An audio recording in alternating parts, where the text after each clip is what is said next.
Seorang warga yang rela mengantri bahkan hingga meninggal dunia karena mengantri gas LPG 3 kilogram.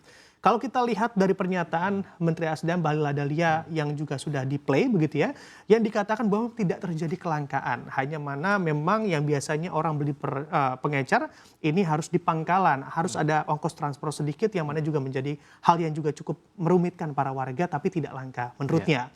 Nah, kalau dari Anda atau point of view Anda dan analisis dari Anda, sebetulnya apa akar masalah dari semua yang terjadi kelangkaan LPG di lapangan?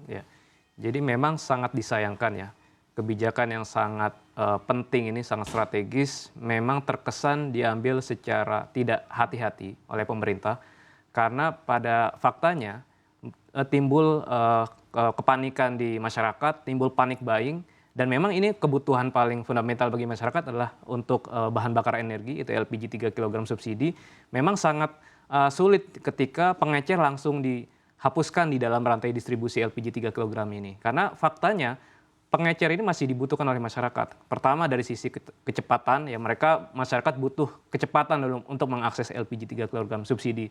Kemudian juga dari sisi bagaimana mereka tidak perlu mengeluarkan biaya transportasi ke pangkalan. Selama ini kan mereka bisa mengakses dengan cukup dekat dari rumahnya. Kemudian juga efisiensi yang lain yang dibutuhkan misalkan untuk pengusaha mikro ya, mereka kan membutuh cepat untuk harian. Ini juga ketika mereka harus mengantri berjam-jam, tentu ini menjadi biaya lagi bagi mereka. Mereka lebih baik mengeluarkan sedikit tambahan harga di atas HET daripada harus mengeluarkan kos berupa waktu yang mereka harus korbankan. Jadi saya pikir ini kebijakan memang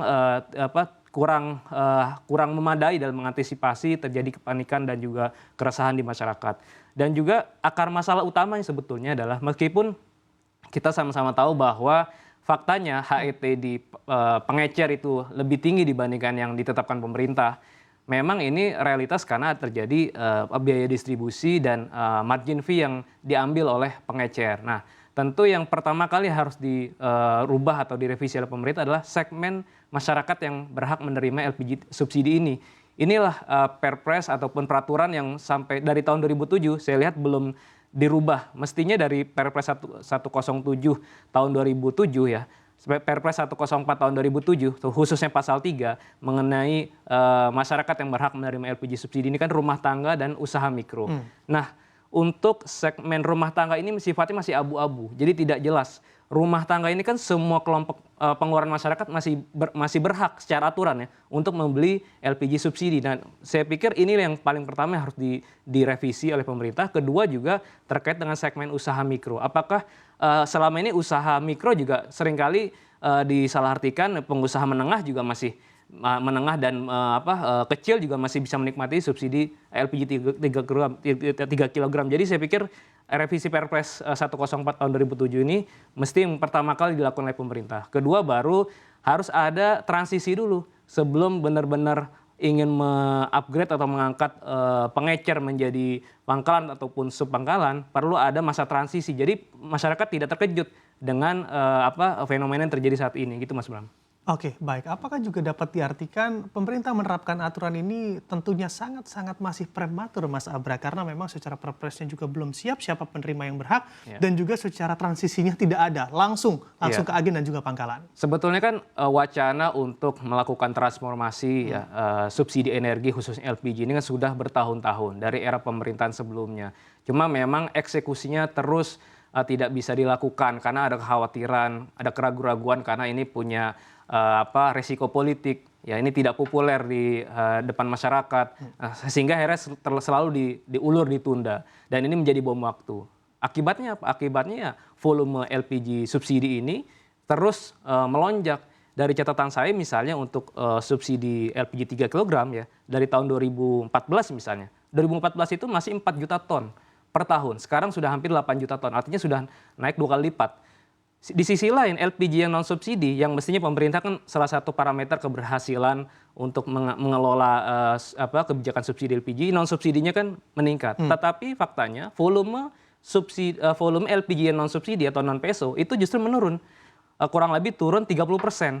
Dari tahun 2019 itu 0,6 juta metrik ton, sekarang di tahun 2022 terakhir 0,46 juta metrik ton. Jadi terjadi shifting dari konsumen yang non-subsidi ke ke konsumen subsidi. Kenapa? Karena memang disparitas harganya sangat tinggi antara LPG yang non subsidi dengan LPG subsidi. Disparitasnya kurang lebih 40-50%. Jadi secara rasional, siapapun masyarakat pasti secara realistis akan mencoba memilih atau membeli LPG bersubsidi karena perbedaan harganya sangat tajam, 40-50%. Makanya memang tadi yang harus dibenahi di awal adalah siapa yang berhak. Jadi betul-betul aturan mendasarnya. Jadi masyarakat ketika sudah didata, hanya masyarakat tertentu ya dengan data terpadu yang pemerintah katanya sedang siapkan untuk seluruh program bantuan sosial, itu mesti bisa diterapkan sehingga tidak ada lagi keributan dan masyarakat tidak perlu panik untuk bisa membeli LPG bersubsidi. Oke, baik. Apakah juga ada kaitannya dengan kelas menengah yang turun menjadi kelas bawah? Sehingga memang ini subsidi makin diminati, Mas Abra. Ya itu saya pikir juga menjadi salah satu faktor ya. Karena ini kan komponen harga yang diatur pemerintah selama ini kan salah satu menjadi sumber inflasi juga. Yang tentu akan turut berkontribusi dalam menggerus daya beli masyarakat. Khususnya masyarakat menengah rentan. Termasuk kelas menengah yang turun kelas ya menjadi masyarakat rentan. Nah, memang di bulan Januari kemarin kita terjadi deflasi karena faktor diskon tarif listrik. Tetapi kita khawatir ya dengan adanya fenomena kelangkaan ataupun antrian panjang untuk pembelian LPG 3 kg ini dikhawatirkan memang di bulan Februari dan di bulan-bulan berikutnya ini akan bisa memicu inflasi. Dan ya ini tadi akan semakin membuat inefisiensi ekonomi. Pelaku usaha, ya pedagang kaki lima yang seharusnya mereka bisa lebih produktif ya untuk menggunakan LPG tadi untuk kegiatan usahanya, mereka menjadi terhambat kegiatan usahanya. Ini pasti punya efek domino juga terhadap aktivitas ekonomi masyarakat kelas menengah bawah. Jadi memang pemerintah harus segera ini bisa membenahi dalam waktu dekat, mengambil keputusan apakah kebijakan ini dicabut. Saran saya memang ini segera direview kembali, dicabut ataupun dilakukan secara gradual. Jadi tetap pengecer masih diperbolehkan menjual LPG 3 kg tetapi dengan alokasi yang ditentukan. Sekarang ini kan 100% tidak bisa lagi disalurkan ke pengecer. Mungkin bisa dibatasi misalkan 30% atau 20% alokasi kuota LPG subsidi masih diperbolehkan dari pengecer dari pangkalan ke pengecer. Dialokasikan, diperjualbelikan ke pengecer sehingga masyarakat yang memang betul-betul membutuhkan masih bisa membeli LPG dari pengecer dan paralel mereka diedukasi juga bahwa nantinya ya dalam beberapa bulan mendatang akan terus dikurangi kuotanya sehingga mereka harus membeli ke pangkalan dan pengecer pun mendapatkan informasi juga ketika mereka memang kata pemerintah didorong untuk bisa naik kelas menjadi pangkalan ataupun sub pangkalan, mereka terinformasi bagaimana persyaratannya, bagaimana prosedurnya dan ketika nanti mereka sudah siap ya dalam waktu bulan-bulan ke depan tidak ada lagi kegaduhan yang terjadi seperti sekarang ini gitu Mas Bram.